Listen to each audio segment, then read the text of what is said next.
It's Christmas. Nothing bad is going to happen on Christmas. This is the No Fear podcast. We know what scares you. I'm Matt. I'm Mel. And I'm Lisa. And this is the No Fear Cast, the podcast where we dissect horror and all the things that scare us. It's the holidays, so what better time is there for horror, especially when family is around? Join us for our Christmas treat to you as we discuss the movie Krampus.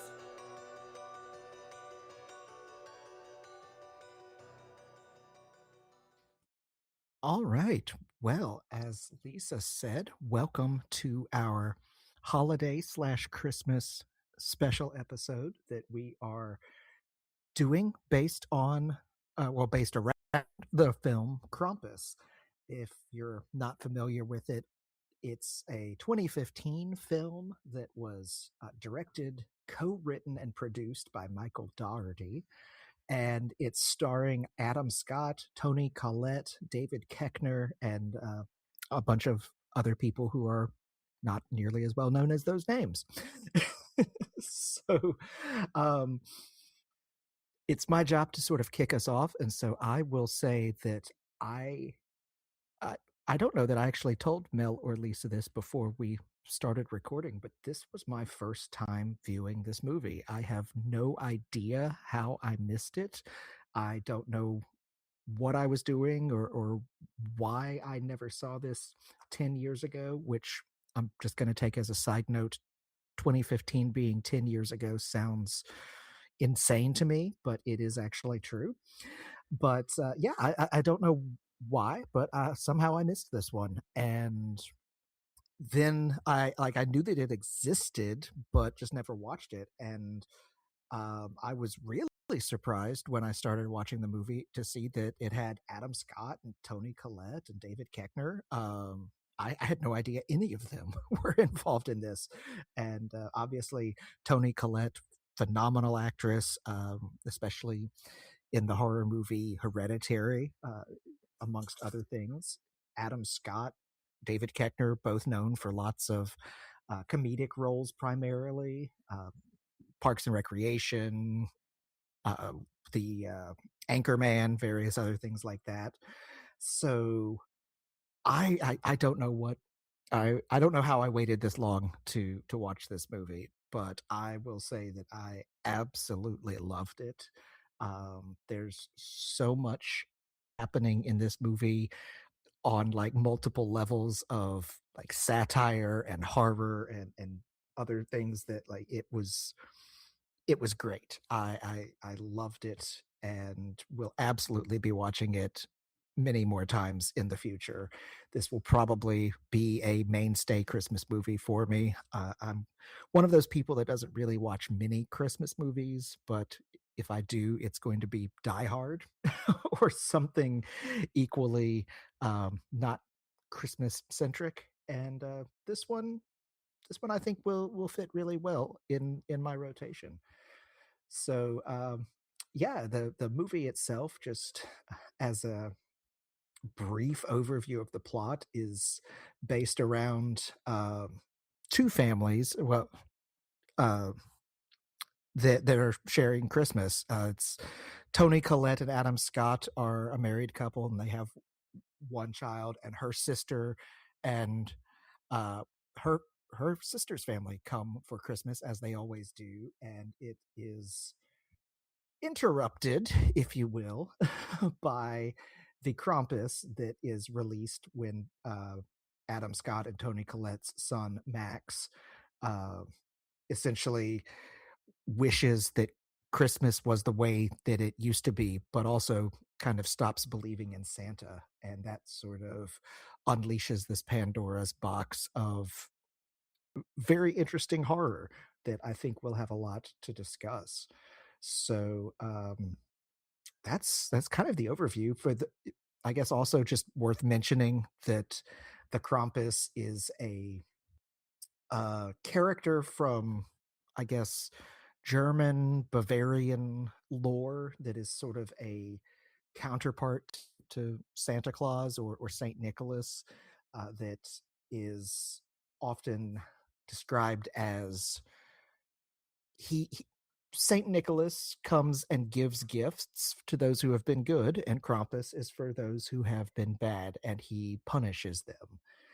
If you've watched The Office, it's very similar to the Belschnickel that Dwight does in an episode in one of the later seasons. So, yeah, I'll turn it over to Mel or Lisa to kind of give your first impressions or second impressions if you've seen this before, and let, let's talk about this. 'Cause I've got a lot to say. Uh, I did not know it was your first time watching that, and that delights me that you got to see it.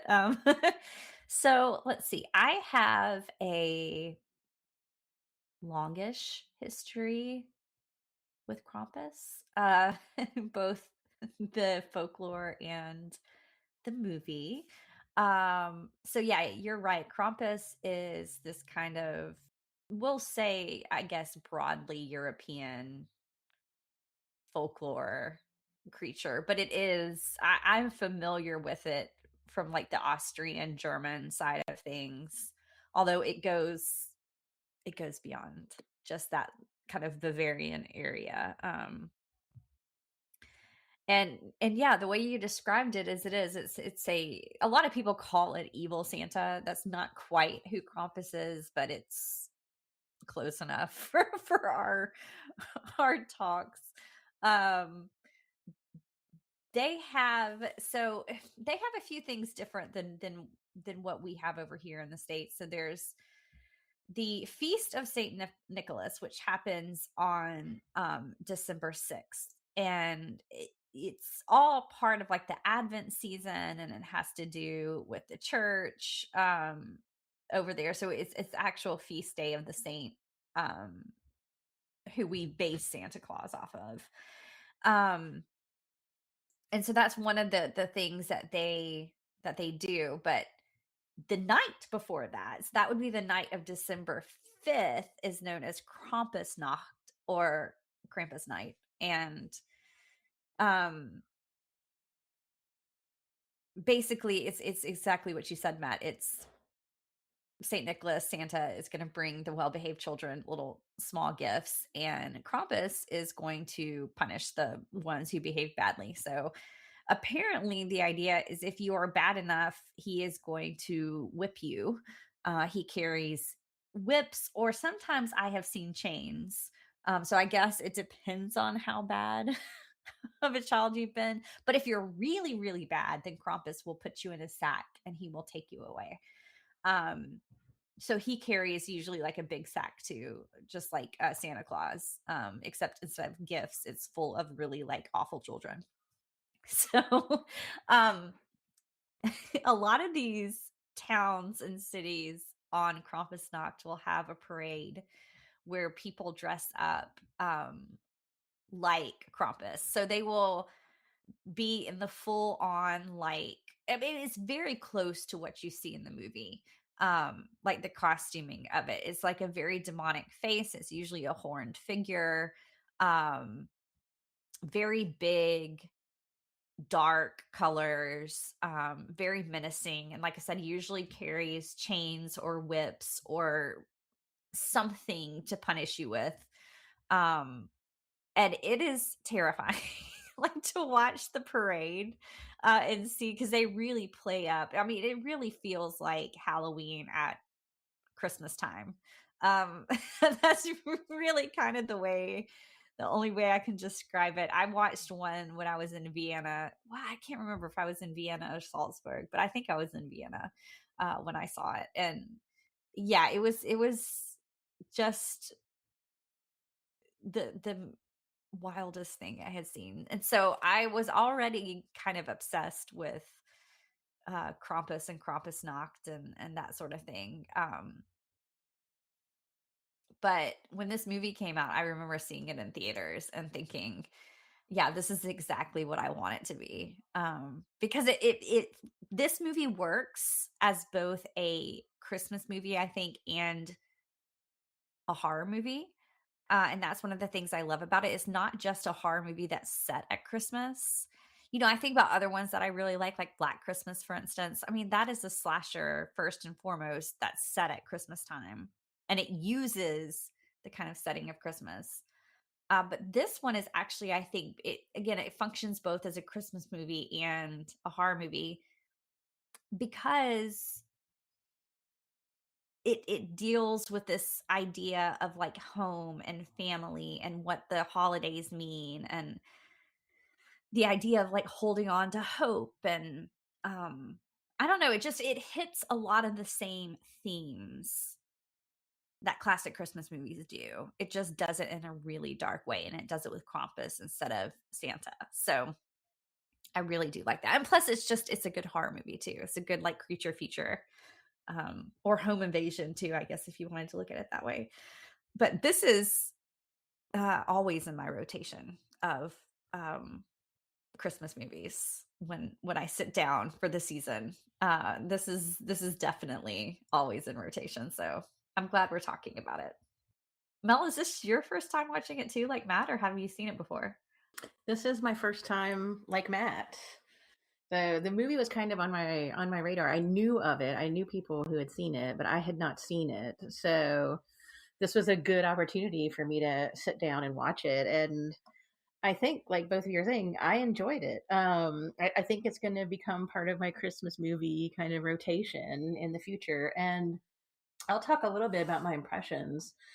But first, I just want to transition from you, Lisa, because I think, what you said about this being a truly Christmas horror movie, I think makes a lot of sense. I like the way you described it because it's not just like horrific things are happening and it happens to be Christmas. It's like the full idea of Christmas and what it means, I guess, or what we think it means, or what it can mean, or what we wish it would mean, is woven within. Like you cannot have the horror aspects of the movie without having it be the season. Without, it's the reason for the season basically in the movie is what I'm saying. And I like how they wove it even into the past as well, because it's not just these two branches of a family that are, separated in a way by different circumstances, class, those sorts of things. But you also have the grandmother, was it Tom's mother, who is from German or Austria. I don't remember if she told us exactly where the village was that she came from. There's a really neat little, almost like animated section in the middle to explain her backstory. I really liked her character.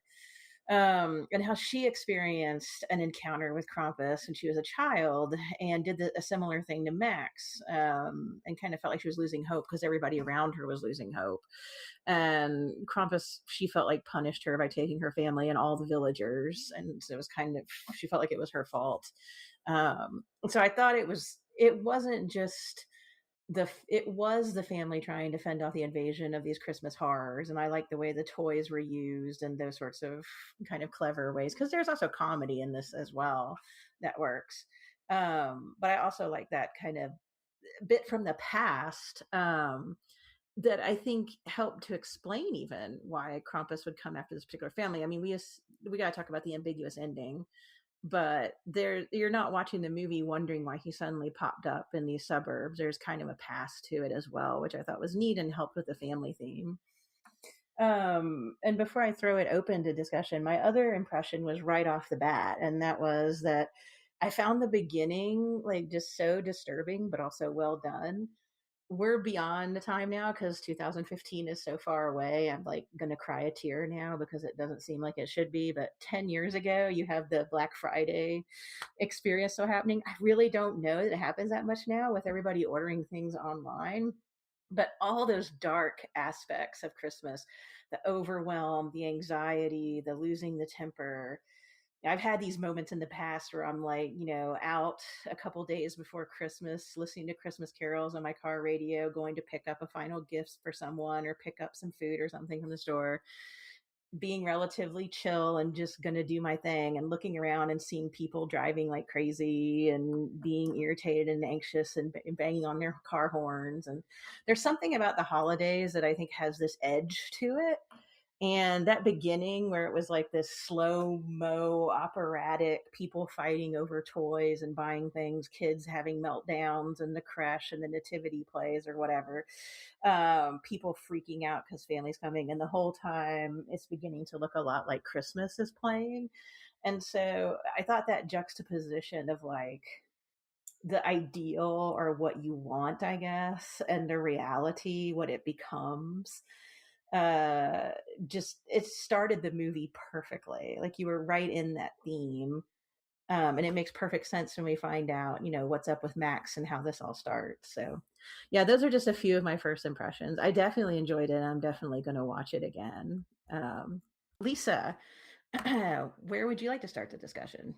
That's a good good question. I kind of want to start with what makes this a Christmas movie, because I feel like we talk a lot. I mean, we obviously talk a lot on this podcast about what makes something horror, and we're going to get to, there's some really good horror in here. There's some creepy moments. But I do think this one, I mentioned this one stands out because I think it's a great Christmas movie.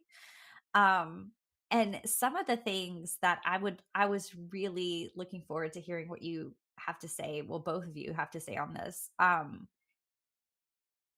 And so, okay, you've mentioned a few things, Mel, when you mentioned the stress that can come with the holidays. I saw a lot of that. You mentioned the opening of the shopping crowds, obviously, and even Max, the young man, the kid. I don't know how you want to describe him, because he looks to be about, how old did they say he was? Did they give him an age? We'll say, I don't know, fifth grade. I mean, he's kind of Was he 10? Did they say that 10. at some point? Or was he a little That was older? Like coming to 11 or my 12? brain, but he also, yeah, I don't know. He's around that age. We'll just say he's like not quite a teenager, but like not quite a kid. He's kind of that tweenager, uh, middle school maybe age. Just a little bit too old that you would think he wouldn't believe in Santa Claus, but he does. But I think a lot of that is wanting to hold on to the hope and the magic that comes with the season. But you can even see from the very beginning that he's lost it, because he gets in, the first time we see him, he's fighting a kid. They're putting on this like nativity play, and he's punching a kid. Um, so you have this idea of even the children are being affected by the stress of the holidays. Like, it's not just the parents. And I think a lot of classic Christmas movies will play into that. So right away, I think of other ones that I watch, like Home Alone. The first Home Alone movie, where all of the family is coming in and they're getting ready for their trip to Paris, and it is one of the most chaotic scenes I think I have ever seen. That is echoed in this one from Krampus really well. I mean, it's obviously like a different setting, but even like something like National Lampoon's Christmas Vacation, when the family comes to visit, and there's just this sense of, I think even in that one, there's a line where the mom says, "Oh, come on, like it's Christmas, we're all in hell." Like it's something along those lines, of, we all just have to kind of put on a brave face and deal with it because it's the holidays. So it's this feeling in each of these movies of everybody is doing things because it's what's expected.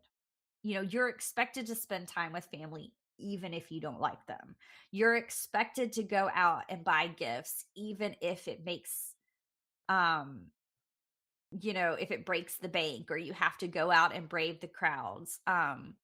There was a real sense in, I think, Toni Collette's character of needing to kind of put on perfection in the way she decorates and the way she cooks, and then that's like immediately criticized by her family.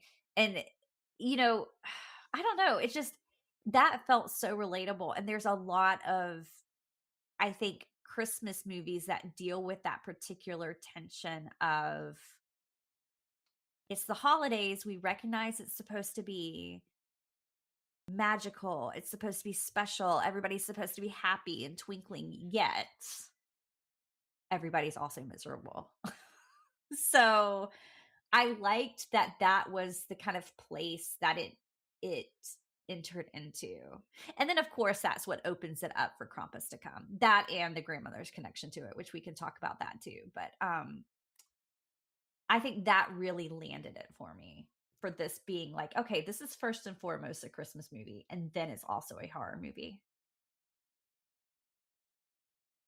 Yeah, I completely agree. And that's kind of what I was also hinting at when I was talking in the not the intro, but I guess my kicking things off about the satire, because it really does feel like it's both being satirical, like Mel mentioned, with the slow motion mauling of Black Friday and the slow motion fight and everything in the introduction.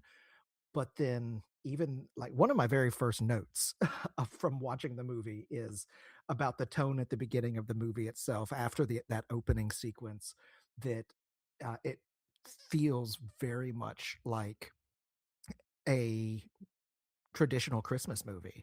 And I even actually my note actually says a la Home Alone. Like it really had that same exact vibe. So I think we may have been sharing a brain in thinking that. But Home Alone was immediately like kind of a reference point for me. I mean, it's the kind of nice house in the suburbs, even just kind of the way things were staged and shot, like the camera angles and everything. It really had the same feel as Home Alone or Christmas Vacation or any of those sort of 80s, 90s Christmas movies that have come to become classics. And I agree with you that it's makes it feel like a Christmas movie, but it also, I mean, it does have that kind of like biting satire in it as well, because I think, well, we can talk about this probably a little more in depth when we get to more of the Krampus and the chaos that he ensues. But I think there's another overlap and homage in this movie, in that there's a lot that resembles Gremlins when we get to that point in the film. So it's really interesting how it's kind of picking from various influences, but it's not being derivative. I mean, it's very clearly an homage slash satire. And yeah, I mean, I was instantly hooked from second one with that slow motion fight sequence. But even the chaos of the second family arriving for Christmas and all of that, like you said, it really does feel very much like that opening of Home Alone. I also thought of Gremlins. I had that in my notes. So we can talk about that in just a minute before we move on from this kind of being, in a lot of ways, a traditional Christmas movie. Um, we just came off of a series where we were talking about cozy horror. And this movie for me is a very cozy movie to watch. Gremlins is too. So I think they kind of, and I don't know if it's just because it has so much of the Christmas elements, but maybe even as I was listening to you talk, Matt, that part of the reason I can kind of relax and get cozy and watch this movie. In fact, when we watched it, I was like under a blanket, the fire was going. It was a very nice little setup, when we were watching the movie, and I felt very cozy watching it. But if it's because there are so many like references to beloved Christmas films that work well in this. But I don't know. Did you either one of you pick up on any of that? Like that this really does kind of fit into the cozy horror subgenre too. I think it does. When we had first talked about doing this movie, Lisa, you mentioned that it could be a really good follow-up to the Cozy series. And I was kind of surprised by that because I didn't know a huge amount about it, but I didn't really think from what I'd heard that Krampus would be considered a cozy. But like as I watched it, I started thinking more about that and listening to you guys talk, I think it does have cozy aspects. I think one of them is like you guys are saying that there are notes of other movies. I also thought of those movies that you guys were mentioning, Gremlins, especially when the toys start acting up. Um, but and I wonder if this plays off the coziness. I think the coziness comes from several things, but a couple of the things that kind of struck me was one, um, it uses a lot of traditional holiday things. If you're, I think we probably still have some nostalgia that's stuck around for people of all ages because Christmas is one of those times, or the holidays is one of those times when older songs get replayed. But a lot of the songs in the movie were things like "It's beginning to look a lot like Christmas," Santa Claus, up on the rooftop. Was it at the end, of course, is Santa Claus is coming to town, which I'm sure we'll talk about that when we get to the end. They're watching, I think, It's a Wonderful Life at one point. At one point they're watching what's kind of like a more religious takeoff of those old Rudolph the Red-Nosed Reindeer and various animated cartoons that are played. There's all this nostalgia around the holidays, not just the fact that it was riffing on old Christmas movies, but that all those nostalgic things, making the cookies, the grandmother keeps trying to make the cookies, even though they might buy them from the store and the going shopping. There was a lot of nostalgic Christmas stuff, I think, in here too. Even when the horror was happening, it was often playing with or making things that would typically seem cozy or nice or nostalgic scary, which I also thought was weirdly cozy. I mean, even though the Christmas tree is burning down at one point, I mean, everything that they're doing are these kind of, things that you would think you would do to get into the spirit of Christmas, but they're not because they have this dysfunction that Max is upset about. So I do think it's cozy, even if on first blush it may not seem like it, because even when the toys are attacking them, it's the uncanny of these familiar childhood things coming to life and hurting you. Like there's always some aspect of nostalgia within whatever is going on. And I feel like that in itself also makes it cozy. Well, since you brought up the grandmother, I feel like we ought to talk about her a little bit because, as you were talking, I did think that there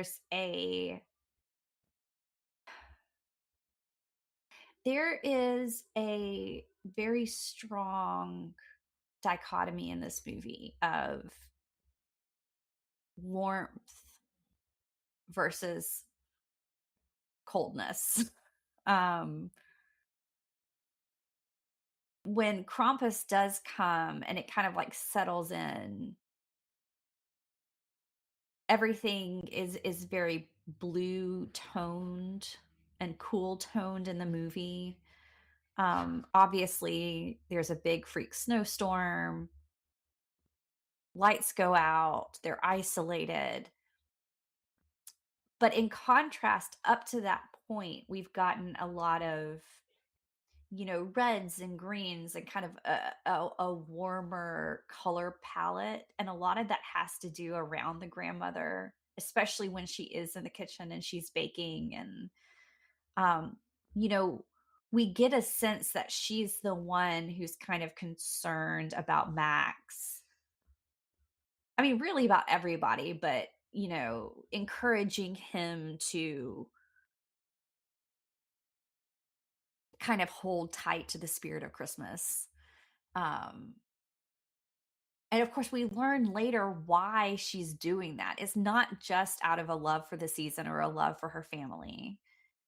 It's because she has witnessed Krampus once before when she was a child, and she was left as a reminder of what happens when you kind of lose that. And so she's the family holder of it, although it turns out to be not enough. You know, her creating that kind of atmosphere of warmth and joy and love, and it's not enough to kind of keep that flame burning, to keep Krampus away. So I think that is really interesting when you bring up this idea of the grandmother baking and that kind of being part of the cozy atmosphere, because it is kind of all the trappings of Christmas, um, that make this feel good. And then once that goes away, I feel like in this movie you really feel it. Like you can feel it get colder, you can feel it get darker, you can, sense the color change in the movie, in a way that I really like. I really like the way that works out. I loved when she made the hot chocolate when all hell was breaking loose, because everybody needs some hot chocolate when you literally have no resources and people in your family are disappearing one by one. Yeah, but it did make it feel better. It did. I'm not saying it did. It made me feel better, while I was watching. um I did like it with the she gets the fire going. That is kind of her last push, the grandmother's last push to kind of keep things together for the family. Of course, she also has a reason for doing that too, because she doesn't want the fire to go out. Like, somebody's got to be there literally to tend to the fire so that Krampus can't come down the chimney. um, I was going to yeah, say exactly that. They yeah. needed the Well, go fire. ahead, Matt. Yeah. Oh no, that was all I was going to chime in to say was that, aside from the morale boost of hot chocolate when everybody's freaking out thinking that there's no food and power and everything else, there's the fire, which we come to find out is a very important thing once it does actually go down, which happens not too long after. Right, right. Well, and I think that's the point, Matt, where you were talking about how this starts to feel like uh Gremlins, which I think is an excellent, excellent comparison, because once all hell breaks loose, it is both horrific and absolutely enjoyable to watch, which I think is what you were hitting on with the Gremlins thing. That's what I was picking up. But I'm curious to hear your thoughts on that. Well, it does skip us a little bit forward in the plot of the movie, but the scene in particular that really made me think of Gremlins was David Keckner getting attacked by the gingerbread men in the kitchen, like the little tiny gingerbread men cookies that are alive, of course, and are trying to assault him with various things that are, like a nail gun or a staple gun, I think it was, and things like that, like, and them like twittering and cackling and then screaming when he accidentally, like when he manages to set them on fire. Like, it felt like it was just straight out of Gremlins to me.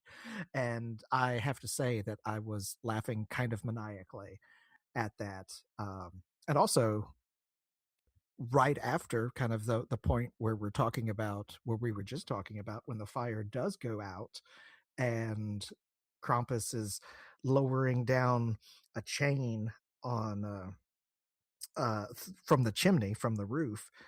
Once it finally gets low enough, there is one of the gingerbread men, and it's kind of like trying to get people's attention, like, "Hey, you!" And I don't know why, but I thought it was hilarious because it was just like he was like fishing, like trying to fish for a human here. And I don't know why, but the image just cracked me up.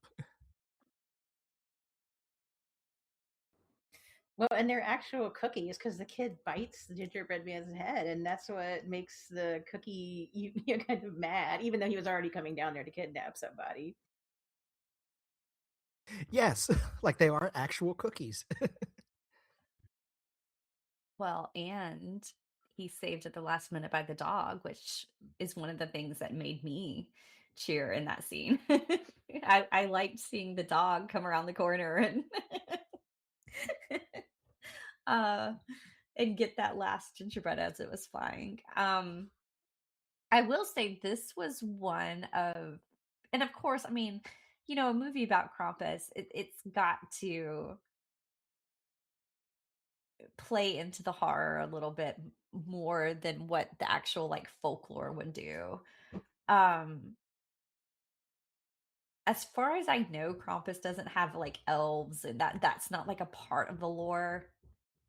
From what I remember hearing about and seeing, like at the parade, it was just a bunch of Krampuses. And they would sell like candies, but they were all shaped like Krampus. Like I don't remember any other really prominent figure. So for this movie, I really enjoyed, they were described as elves, but it was also just almost like a demonic entities animating whatever was around.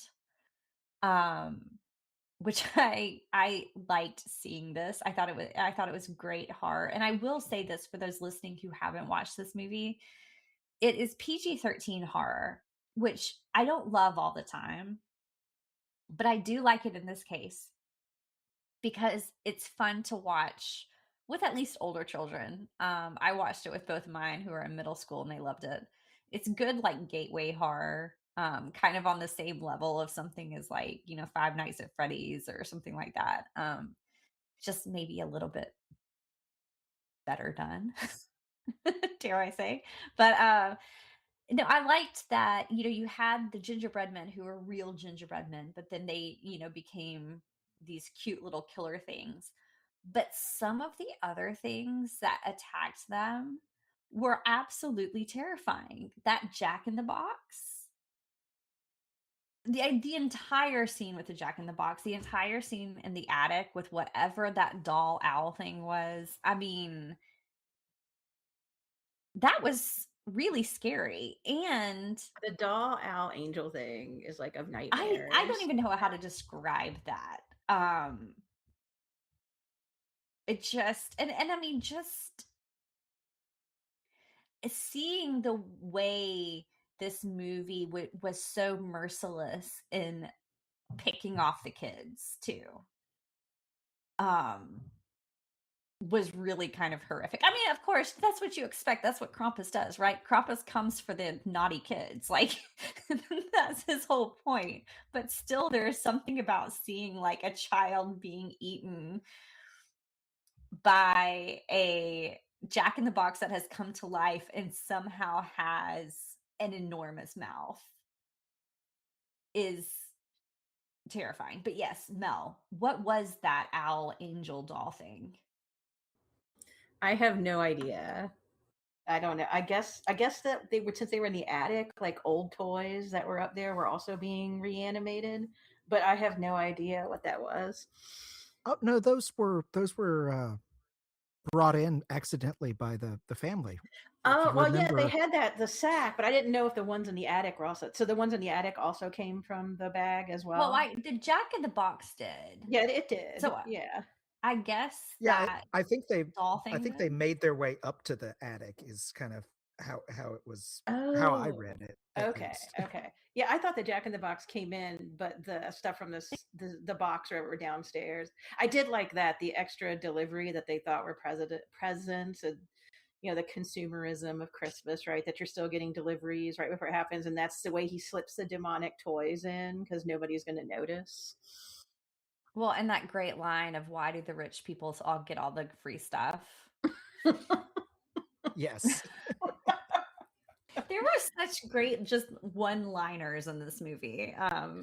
It would be And impossible to just go pick out all of them, but I did want to also mention before we move away from the creepy attic toys, the like the Jack in the Box, which I also found absolutely horrifying. But the owl doll angel thing, when they do finally kill it, it ends up getting shot and landing in the middle of a wreath right above the fireplace. And that was another moment of just kind of, it was a momentary like visual joke that felt very much like something out of Gremlins. So there's another kind of homage there. Yeah. Yeah, I forget how funny this movie is. When I describe it as, no, this is a Christmas movie, but it's also a decently scary horror movie, for being PG-13. But it's also like a horror comedy. And in that, it lands a lot of jokes. Like it feels like it should not work. Like this movie really does feel like a movie that shouldn't work as well as it does. Um, yeah, and I'm just glad we're talking about it. Well, I don't want to rush us too much, but I feel like we need to talk a little bit about, like, I don't know, maybe a little bit about the grandmother's connection to Krampus, but also kind of the rules that are established with Krampus, because I'm leading us up to that ending. And Mel, you mentioned at the beginning that it really is kind of an ambiguous ending. Um, so I feel like we ought to talk about that just a little bit. Mel, I think I interrupted you. What were you about to say? Oh no, that's fine. Yeah, we can talk about that. Do you want to go ahead and push into the ending? I Um, do, kind of, okay. yeah. All right. So, I mean, we've already talked about the family fighting all the terrible toys and everything. Right after they shoot the doll baby into the wreath, that's when Krampus is getting ready to show up. So the elves come and take more people. Um, Basically, they're losing people every time they get attacked. They try to do something. And this is leading up to the end. But one thing that I was going to say that I thought was interesting as I was taking my notes is, you know, this family had a lot of issues, and it could have at the beginning. Max, the girls take his note and read it out loud, and everybody realizes that he wants his parents to be happier, and he wants his cousins and his uncle and aunt to be happier, and then when they are called out on the fact that they're not happy, it kind of devolves even more. And so it'd be so easy for everybody to just not care, and their differences tear them apart, and that would be horror. But one of the things I thought was interesting about the movie is that they kind of, I think, slowly and believably come together. Um, and despite everything, because they take care of each other, and they all kind of sacrifice in some way for each other. I know the grandmother says at one point one of the things that they have to do is believe, but they also have to be willing to sacrifice. And everybody in this family who do not get along and don't see the same way, the two dads, for instance, the one has the Hummer with the weapons in it, and that was always something that was irritating to the other, but they need that when they need to go out in the blizzard and try to save the girl. And they work together, they make a plan. It's believable how they've been isolated and stuck in this house. And when we get toward the end, the grandmother stays behind to distract Krampus. That's how I assumed, how I read it. He sets his toys loose on her. We don't see exactly what happened. But basically, what's going to happen is that Max is going to be the last one left, since it was his letter that brought Krampus. The letter that he wrote wanting hope and belief and not getting it, and then the wish that he made when he ripped up the letter and threw it away, that he gave up on it. He said he hated Christmas and his family too. And that moment when he throws away the letter and says that, as kids are wont to do, is when Krampus is like, okay, fine. They've all lost hope, just like when the grandmother lost hope for a moment when her mother burned the Santa doll, or ripped up the Santa doll. And so that's why he came. So Max has to be the last one.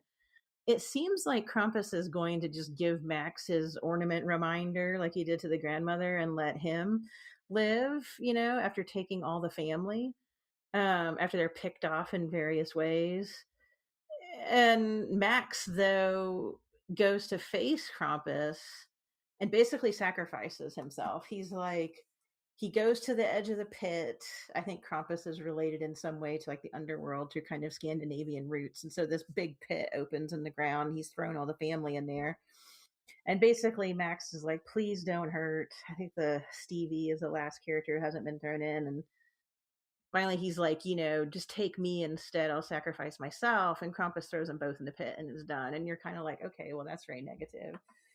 And then at the end, he wakes up and everybody's there and they're having this nice Christmas morning, and he gets as a present the ornament that he had thrown back at Krampus, the ornament reminder.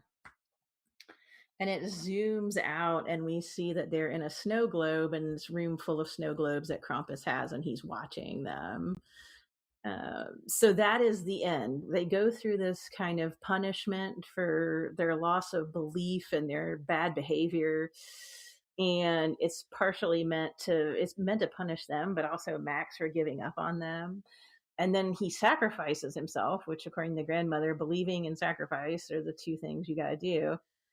And he wakes up, and so, I guess I'll go ahead and like sketch out the ambiguity, but it's like, are they trapped in that, just reliving this day over and over again? Or are they really back and like okay, and they're supposed to learn a lesson from what happened and be different? Because they all remember what happened when they see the ornament, so it's not like they don't remember. um my interpretation from the song that was playing, Santa Claus is coming to town, you better watch out, you better not cry, and he sees you while you're sleeping, all that, was that Krampus surveils people like Santa, I guess. And so once he's like punished you, then he makes sure you don't mess up again. But it's open, so maybe this is part of their punishment, that they're literally just kind of almost in a weird underworld reliving everything over and over again. I think I prefer the more optimistic idea that the sacrifice worked and they just are supposed to learn from their lessons, but I don't know. And then I guess there could be a third way to look at it too, because it's very open. Lisa, Matt, what do you guys think about the end? Well, I definitely liked the ending. I love a good ambiguous ending in things, especially in horror. But I mean, I did feel it does, for me at least, lean a little more towards the pessimistic view, because it does do that pan out and shows that they're trapped in this snow globe on a shelf in a room full of snow globes that is also in a house that's also full of snow globes. Well, not house, but some sort of dwelling that's obviously belongs to Krampus. And I think for me, what kind of sealed it was the uncomfortable, almost anxious look that all of the characters kind of have just before it does that pan out, where they all sort of realize or almost remember what led up to them being there on this very happy Christmas, just like it used to, which, if you recall, was Max's wish. And he even says that to the Krampus when he says, take me instead of them. He says, I just wanted Christmas to be like it used to be, which, I mean, he does kind of get, but that it's definitely one of those like nice little horror moments where they kind of have that realization, and you don't know if they're gonna like hold on to that realization or if it will slip away and they'll be back in this idyllic Christmas or not. But it definitely, like, they all kind of have that moment of unsettled, something's not right here. Wait, didn't was that, I don't know. Yeah, and I loved it. I really liked that, but I like ambiguous and I like dark endings too. So yeah. Yeah, it's one of those that's I think it's fun to, kind of see which one people where they land. Um I mean, I guess it is kind of the more hopeful one, if you think that they're just being watched through the snow globe rather than being trapped in there. I always kind of saw it as they were being trapped. I didn't necessarily see that as a punishment though. I almost and even this time when I was watching it, I was thinking about that. I was like, Max does say, I just, take me instead. Cause he was going to be left alone like his grandmother. But he does say, take me instead. And he says, I just wanted things to be the way they were. I almost think that that was Krampus's way of giving him that. And so it wasn't a punishment to be trapped. That was almost just maybe the cost of what his wish would take. um in other words, so it wasn't like, yeah, I mean, it wasn't like a punishment. It was a, and I guess perhaps that the difference would have been too between what happened with the grandmother and what happened now with Max is that Krampus would have witnessed the family kind of working together. Um because they do all kind of learn that lesson that family is the important thing. And so maybe that was Krampus's way of being nice was to put them in the snow globe, was to kind of be like, okay, I'm not going to torture you. I'm just going to give you what you want. I'm going to give you this happy moment preserved, but now you just don't have freedom anymore. Um, which is not the nicest of the endings, but I still don't think it's like as dark as you could read it. Because I don't know, I think for me it was the look on the family's face that does it. Like when they see the bell and everything kind of comes back, because it does seem to be a look of panic. Um I will say though, when we watched it, because it was my kid's first time seeing it, that my oldest, when they did that reveal, he goes, "Was this all just a dream?" And started to get really mad, and then realized what was happening when he saw like the snow globes. And was like, "Oh, that's kind of cool." So it was his first, I think, real look at an ambiguous ending for a horror movie. Um, so I liked it. But again, even the ending, no matter how you take it, it's still kind of